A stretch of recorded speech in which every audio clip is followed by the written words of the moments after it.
Raincatcher podcast. My name is Susan Frew. And I'm Marla DiCarlo. And welcome. So happy to see you today. Our guest today is Cam Bishop, Managing Director at Raincatcher. Cam began his career as a copywriter at a company that had 90 employees and $7 million in revenue. Over 23 years, his team built that company to a business with nearly 2,000 employees in 23 U.S. offices and several foreign countries. In his final year as CEO, Interact generated $400 million in revenue and $100 million in EBITDA. He then started Ascend Media, which was a PE-backed startup that began at his kitchen table. In just 3 years, Cam built a management team that developed strategy and installed systems and processes needed to create infrastructure for a $120 million company with 500 employees from the kitchen table. That is so cool. He then moved on to Capitus, where he advised private company owners. Their objective was to deliver and execute exit and transition plans. From there, he transitioned to SkillPass Seminars, one of the nation's largest and most successful management and leadership development training companies. In his role as CEO with his company was to introduce a new strategy, brand the company, recruit new talent, reduce costs, anything else, improve business processes, introduce a technology from data science to web functionality, and create a compelling social media presence through aggressive thought leadership programs. We are thrilled to have you on our executive team at Raincatcher. Yes. So cool. excited. Thanks for having me. I'm not sure I know who that guy is, actually. Yeah, That's pretty impressive, Cam. I'm leaving. That's a hard act to follow right there. Oh my goodness. I mean, the first time we talked, Cam, I can remember hanging up the phone and saying to myself, wow, that is a really impressive man that I just spoke to, an impressive background, but I had never read your bio all the way through. I mean, so I've got to ask, how did you get started? I mean, where did it all begin? You know, sometimes it's just better to be lucky than good. As the story goes, sometimes truly it's being in the right place at the right time. I mean, I knew from a young age I wanted to be in the field of journalism. And so I went to the University of Missouri Journalism School, got a degree there, and started, as the story goes there, as an advertising copywriter in a small business-to-business publishing company. And at the time, we were owned by a massive conglomerate organization that no longer exists called IT&T. And a few years after I started there, they sold us off to the Macmillan Book Publishing Company. And they said to us, hey, we kind of like you guys. We want you to grow. Go out and buy companies. We've got money. They didn't teach us how to do that. It was almost like taking that little baby and dropping him in the pool and saying, swim. They just said, go do deals. Wow. And as so often happens, you oftentimes learn your best lessons with your biggest mistakes. And I was actually one of the managers involved in doing the very first deal in the company. And again, we didn't really know what we were doing. We kind of sort of thought we did, but clearly we didn't. And I made a few really strategic errors in the buy-side diligence process. Thankfully, it was a small company. It was only about $1 million deal. And it all involved people. And I did not properly evaluate and assess the value and importance of certain people in the organization. And in no time at all, after we bought that business, we also didn't do a really effective job of integrating that business into our culture. And the business blew up, and we pretty much killed it in about a year. Not deliberately, but through improper assessment of a lot of critical facts. So you learn really fast what not to do and what to start doing when you go through that process. But that was like getting a master's, almost a PhD on just that one deal. We made such critical mistakes in the process. But it helped us over time to refine a very, very rigorous and thorough assessment, diligence, and integration program that was very much a team-focused program. And that Wow. helps our clients now. Absolutely. That experience, right? Because you bring that to the table when you're meeting with our business clients and when they're talking about selling their companies and running their companies. So yeah, sometimes you have to learn the hard way, right? Yeah. Yeah. That's Yeah. very true. So I think that one of the things that comes to mind is all your experience as a CEO, but beyond that, being a true leader. And so I'm really glad you just told that story, because tell me a little bit about how did that impact your leadership with that experience of that company going under? Well, anytime you make a mistake of that magnitude, it's definitely a humbling experience. Yeah. So you learn, well, I'm a huge believer in the concept of know what you know how to do well and do it, know what you don't know how to do well, and find or hire an expert to do it for you. So from a leadership standpoint, it was always important, and to this day, for me to identify people that, number one, know and have experience in areas that I don't. And if in all cases, when I possibly can, I try to find people that are smarter than I am, which isn't really that hard to do. But I like to have We people, disagree. Yes, we strongly I like to have disagree. people who can teach me along the way and who aren't afraid to challenge the status quo or disagree, because the most valuable senior managers in particular are those who are willing to sit down and have a rational, direct conversation and say, look, I don't think you've got this right. Because at the end of the day, it's not about who gets the credit. It's about getting it right in the best interest of the business. And That's you right. do learn those things as you go along from a leadership standpoint. Wow. And you know, Cam, you have served as CEO many different times in several companies.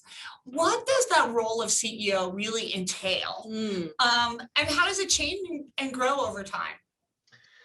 Well, you know, there, and I know, Susan, you have a copy of my book there, and on the back cover, I wrote a kind of prologue that talks about the fact that there's this kind of a cliched saying that it's lonely at the top, and to a large degree, that's actually a really true statement. At the end of the day, you can be only friends with your employee population, even your senior management team to a certain degree, because at the end of the day, you still have to be able to make independent decisions. And sometimes those decisions aren't in the best interest of specific members of even your most trusted and valuable senior management team. So you have to keep that in perspective all the time as part of this process. And one of That's the other really things, hard. yeah. And I know because Marla, you're running your own company today and you've run one before, and Susan, you ran yours, and you guys know very well that running a company is a 24/7, 365 job. Yes, You it are is. never completely off duty. Even when you're on vacation, you're still on duty, because that business is a living, breathing entity. And even when you have an extremely talented senior management team, there are still decisions that have to end up on your desk because of that classical expression, the buck stops here. Yeah. So there are tremendous benefits and satisfaction that go with running a company, but there are also tremendous responsibilities, and to a certain degree, those can be burdens. Yes. Absolutely. Boy, I need to just take a moment. I feel like you were speaking to me. You know, Cam, so one of the things I was thinking about is with the different companies and the role that you served as CEO, when you arrived at that company, what was one of your processes, or how did you get your team to start seeing your vision so that you could create the culture that you wanted within that company? So great question. One of the, I spoke earlier about things we learned in the deal assessment and integration and diligence process. And we had learned that the people aspect of the diligence process was, at the end of the day, the most critical part of the process. So over time, and we were a deal machine. When we were building Intertech from 7 million to 400 million, we were oftentimes doing 3 to 5 deals at the same time. And in conjunction, that was on the buy side. And in conjunction with that, we would always sometimes buy a business where we had identified strategic assets that we wanted, but there were non-correlating assets that we didn't want. So at the same time we're doing acquisitions, we're also doing carve-outs of non-strategic assets, which we would repackage and remarket and sell off again. So sometimes between buy side and sell side deals, we might have 5 to 7 transactions somewhere in that process. So that meant that, and that put a stress on our entire senior management team. And we were very much, from a diligence standpoint, team focused in how we approached that process. Again, with each one of those experts in each area, whether it was production or accounting or marketing, social media, distribution, human resources, we had experts doing diligence on each one of those market sectors. But the point where we spent and focused the most was on the people. And we developed this program, which I still use today in any diligence phase. And it was very rudimentary and very simple on the surface. It was called Start, Stop, Keep. And I've learned over time that if you want to know anything about a company, you can ask any employee and ask those 3 simple questions. But you ask them in the right sequence. You would ask them, what would you like to see the company start to do? What would you like to see the company or make sure the company continues to do? And then you save the negative for last. What would you like to see the company stop doing? It's easy for people to complain and talk about a negative. Sure. But if you get them on a track to talk about the positives first and the things they like about a company, you can learn everything you need to know. But the key is you ask those questions and you have to shut up. It doesn't That's largely, hard to do. Yeah, well, it is. Yeah. You have to create the discipline to listen. So whenever we would buy a business, we would do one-on-one meetings with every single employee in the company. If they were kind of non-exempts, it might be a 15-minute meeting. If they were an exempt, it could be a lunch or a dinner, or it could be multiple meetings, but we still went through that same process. And every deal I've ever worked on, or every company I've ever gone into, for example, as I did with SkillPath, I have administered that process.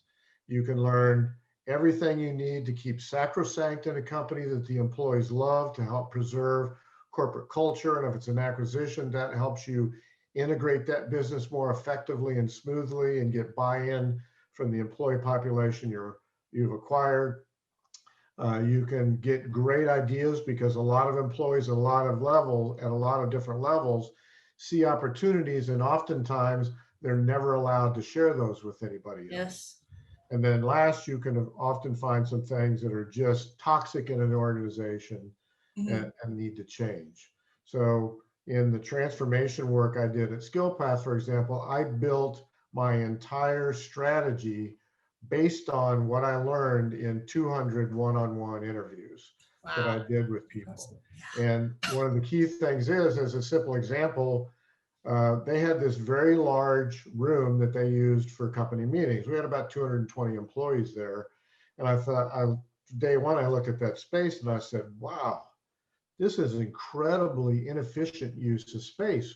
We can convert this and lease it out and turn it into a revenue because we owned our own buildings. Well, by going through this series of meetings, I pretty quickly learned that this space was critical in the corporate culture of that organization. They placed very high value on having an entire get together of all employees once a month where they celebrated birthdays and work anniversaries, and they would have snacks, and they would hear talks from senior executives. And it became really apparent that I would have blown the entire culture of that company out by eliminating that space and eliminating that process. So instead, we completely redesigned it and turned it into a whole new state-of-the-art AV and meeting facility, which enhanced both brand and morale and culture in that organization. But that all came from simply asking 3 questions and then listening. And Wow. that probably became even more important this last year. Yes, for sure. So Cam, you've worked with hundreds of employees, as you just shared with us. I'm curious, what do you feel is the most important quality in a leader? Well, it's a concept that I am a thorough believer in today. And I will tell you that working with Marla is one of the things I was attracted to her and her partner, Jason. They practice this, whether they know it or not, they probably do, but a lot of people don't characterize it. But I am a huge proponent of the concept of servant leadership. Agreed. And that is something that I can't say that I certainly did not deliberately do it, and I'm not sure to what degree I did or didn't do it.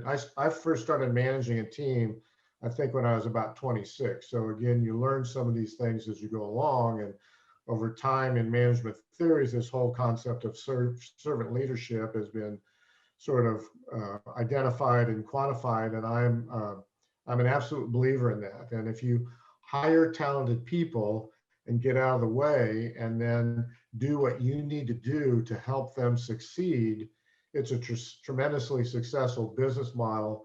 You tend to be able to attract greater talent and retain greater talent and have more motivated employees who are consistent and willing to kind of build on your corporate culture. Yes, could not agree more. And I appreciate that, Cam. The compliment coming from you is, I don't take that lightly. I think it's amazing when I did my time working as a fractional CFO, working with different business owners, how often I couldn't believe how often business owners didn't understand that they may have employees that come to work every day, but they're coming for a paycheck. If you were to ask them, why do you get up in the morning? There was not purpose and there was no cohesiveness with the team. The culture just wasn't there. And that was always very confusing to me, how a business owner couldn't see that, and they didn't understand that you have to understand why that employee is motivated to come to work, what matters to them, what are their goals, help them to personally work on themselves as well. What are some of the ways that you did that in your career, as a CEO in different companies? How would you develop your senior staff, for instance? And did you have a philosophy similar to mine?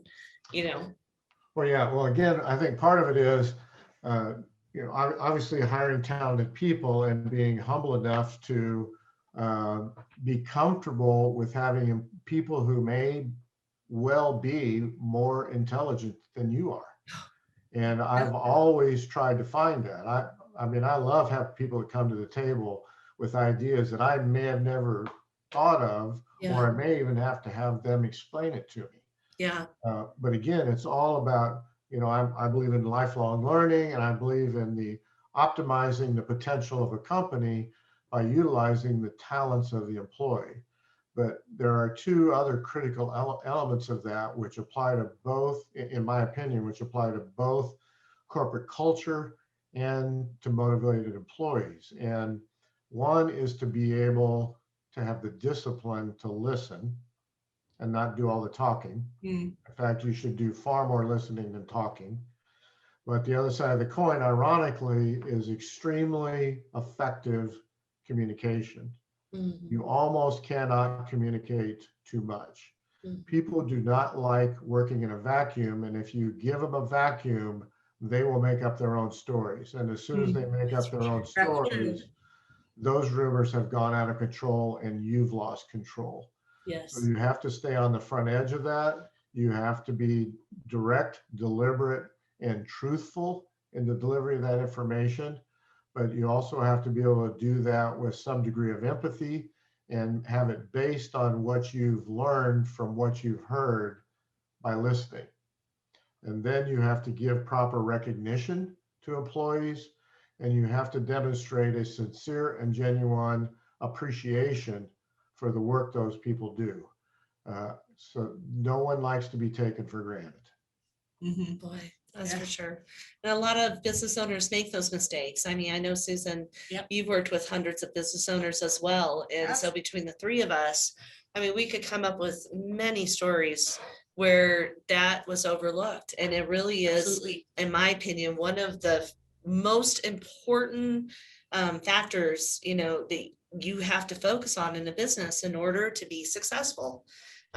You may be cash flow positive, but if you are having employees leave every other month, or your reputation out in the world because of the way they're talking about you or your Mhm. customers are talking about you is not stellar, you're never gonna reach the success that most of our business owners want to achieve. Time for a Yeah. turnaround.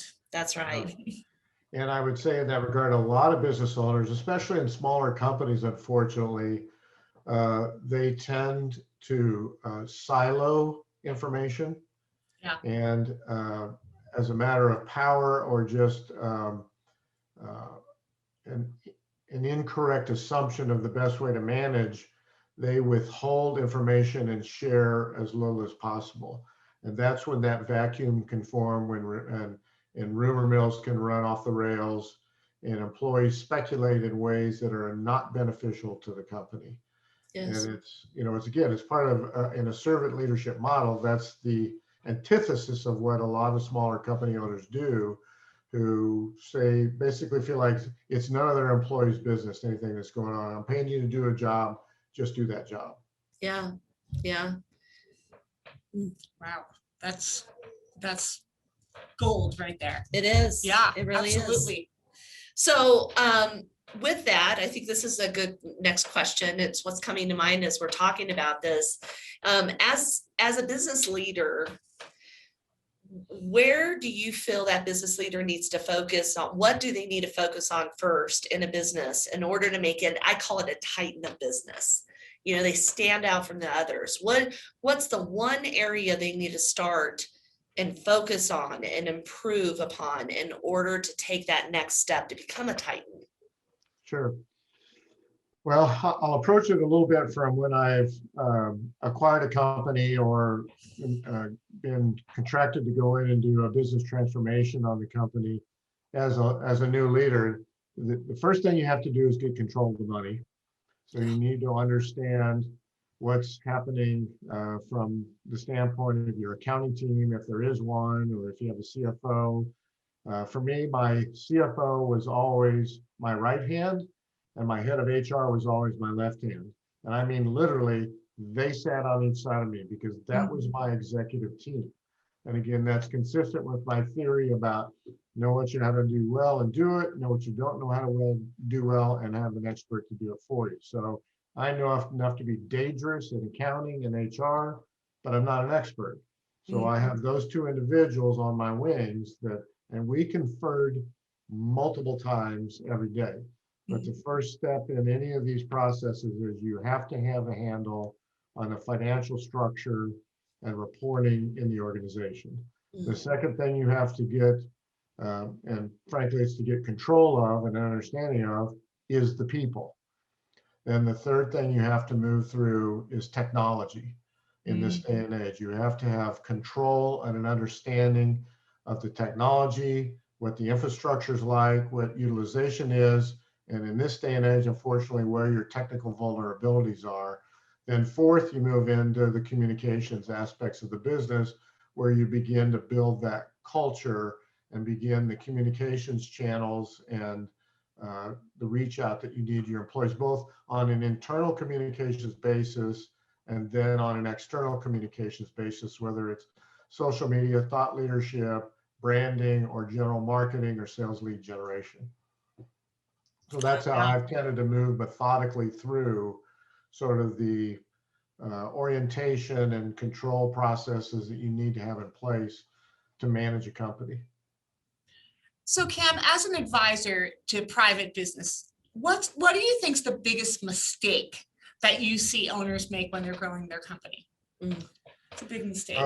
That's sort of my most fun question, because doing deals over the years and doing leverage roll-ups for private equity firms, over that time I've done, I think it's like 41 or 42 acquisitions now Wow. and integrations. And then I've sold off over 20 different businesses.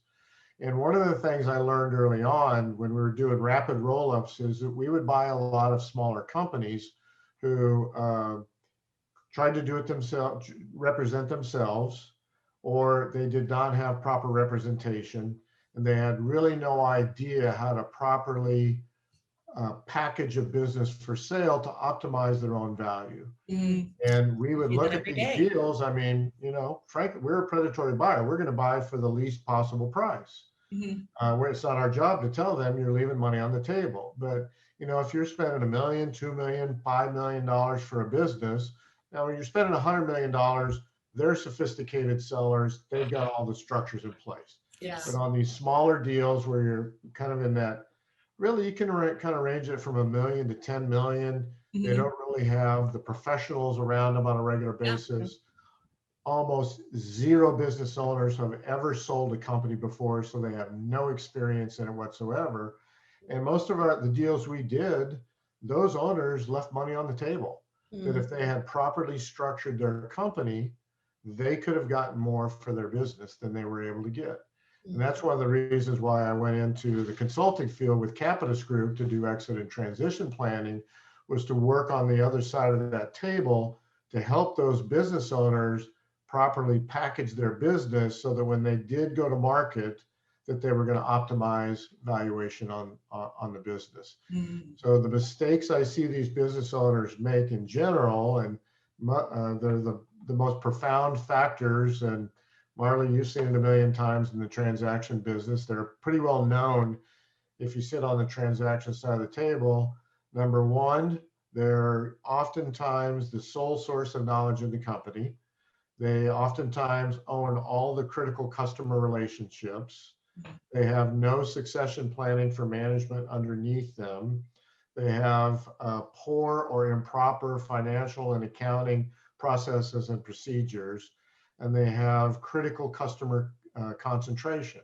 Yes. Those are kiss of death items in valuations Yeah. for most companies. That Yeah. either cause this deal to be sold for way below what it should be sold, or that they can't sell it at all. Yeah. Those are kind of the key elements. And that's why we use Value Builder, Yeah. right? Because that absolutely. whole process takes them through Mhm. all of those areas that you just described. Mhm. We help them to get prepared in all of those places. And Mhm. it is eye-opening, but the great part is that we can heal that That's right. and get them prepared before it's too late, right? And give Yeah. them options. Right? Yeah. But it's difficult for a lot of these business owners to understand that takes time. Mhm. And Yes. my challenge in the developing clients in the exit and transition planning world were that most business owners literally wake up one morning and say, "That's it, I'm done." I've done that. Yeah, I mean, some kind of monumental or cataclysmic thing occurs either in the global world, like the pandemic or the recession that we hit, or there's a family health issue, or there's a market specific business issue, and they just say, "I can't do it anymore." Yeah. So they don't give themselves that runway. There's no catch-up point. But again, almost none of them have ever sold a company. So ignorance is I don't mean that in a mean-spirited way, but in a factual way, is their worst enemy in the world of trying to exit and create generational wealth, which is what most of them hope for out of their business. Yeah. Oh. Boy, we need a few more segments with you to talk about this further. So Cam, as you're talking, one of the things I'm thinking about is we often, talk about the fact that the business owner just doesn't know what they don't know until they know it, is the way I say it, that they, they're doing the best they can. So Yeah. I'm thinking about those new business owners who have just gone into business, and given, your rich experience of working with so many business owners, what advice would you give to that new business owner that's hit their first hurdle, their first plateau, they're feeling discouraged? What advice would you give them? Well, there's a few things. I lectured for the Kansas Small Business Administration at a local junior college for a couple of semesters on this general topic for smaller businesses. And I think there's a few key things that small business owners need to understand in that regard. First of all, they need to identify what kind of business do they really own. Do they have what is simply called a lifestyle business, which will likely have no exit value whatsoever? Or do they have a true business which can create wealth on exit? The Yes. second thing I encourage small business owners, especially those that are in very early stages, is to not only develop a startup plan, but to develop an exit plan. What is the end game of that business? Do you just plan to run it for the rest of your life? Do you plan to build it to a certain size and sell it off? And then you need to manage to that particular plan. And most companies have no clue about either one. They don't even have the slightest idea what it means to be a lifestyle business. An individual consultant who maybe they're building $1 million a year and making tons of money has nothing that can be sold because they are a business. Happens. And they don't understand that. Yeah. And a lot of companies on the exit side of things, and what I would tell them is said, look, someday you're going to leave your company. You just need to decide right now whether you want to leave that business vertical or horizontal, because one way or another, it's going to happen. Yeah. And how do you want that to end in your business? Yeah. It's great advice. Well, yeah. And changing direction a little bit here now, Cam, what mindset practices help drive your success? Everyone's got something, but I would love to hear yours. Yeah. Well, and this ties in a little bit to your last question. You have to have the perspective, at least that's how I approach it, is that this is not just an event. This is a journey. It's a long-term process. And in every long-term process, there are highs and there are lows. It's not always going to go great, and it's not always going to go bad. But so I've always taken the approach as I try not to let the highs get too high and the lows get too low, and sort of keep an eye on the horizon and realize that you're going to have to ride out some of these elements. And in a leadership role in particular, this is especially critical on the lows, is that there's that old saying that you never let them see you sweat.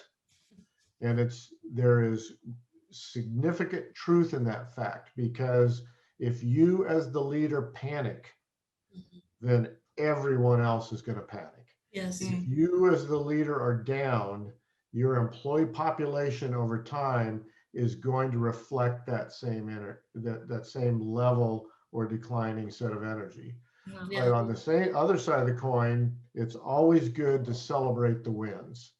And that helps lift people up, gives recognition, increases morale, and gives people confidence in the company.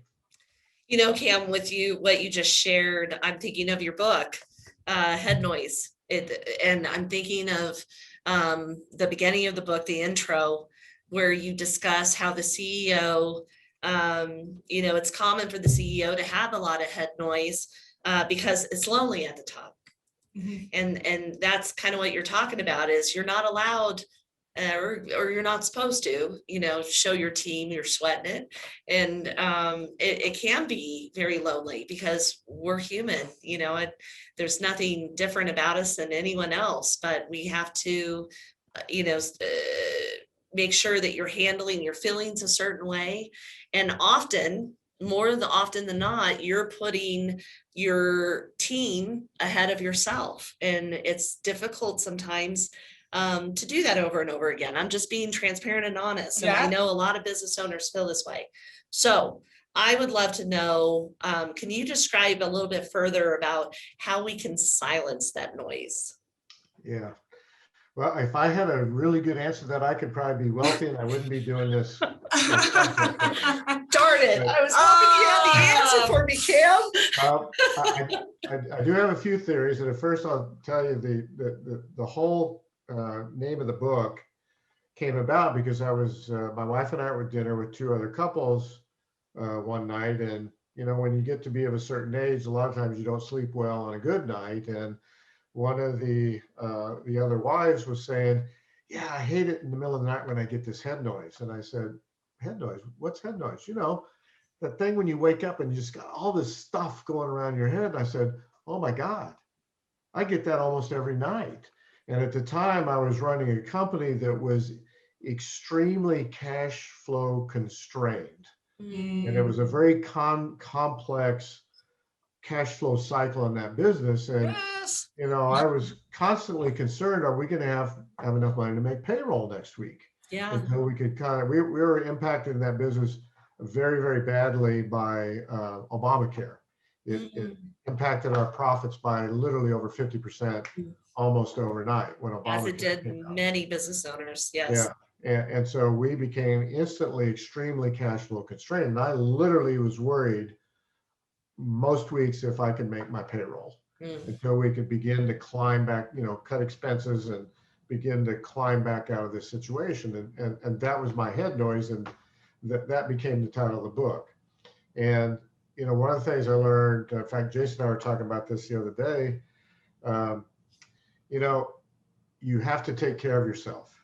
Yes. The best way to take care of your business and your employees is to take care of yourself. I mean, one of those, again, classic mistakes in the middle of trying to do this turnaround and deal with cash flow issues, they were pretty critical at some points. I went about 18 months and didn't take any vacation at all. And I completely burned out. Yeah. And was worth far less to the business than if I had had the discipline and the foresight to make the hard call and take some time off. Whether it didn't need to be 2 weeks away in Europe. Yeah. But if I would have taken a few days here and there to kind of rebuild and refresh, I would have been much more valuable to the company.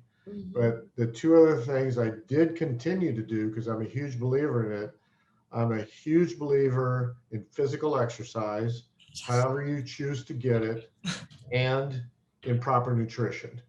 And those continue to give me the stamina. And for me, I work out almost every day.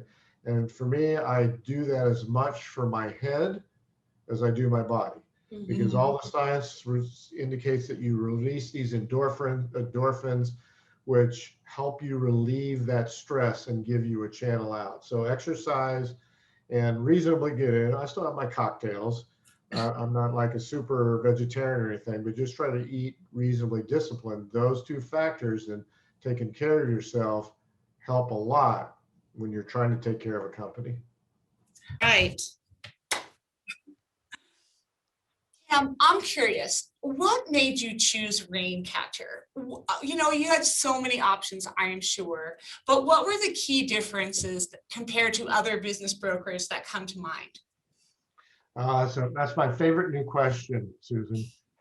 So when I finished up an engagement with SkillPath last summer, which was a very, very difficult assignment. I mean, it was monster hours for 3+ years. And I did that under a management contract. And I stepped back, I took some time off and I said, well, what do I want to do? And I thought, you know, I'm not sure I want to run another company, but what I do like is the transaction business. As I mentioned earlier, you know, doing all these buy-side and sell-side acquisitions and doing an exit and transition planning. There's a lot about that I like, and I like working with these business owners. So I decided to do some research and identify lower middle market investment banking firms or higher end sophisticated business brokers that I might like to work with if they'd be willing to work with me. And I spent several weeks working on this, doing a lot of research, internet research, and I identified about probably 10 or 12 businesses. And I methodically started to go one by one and deep dive anything I could find about each company.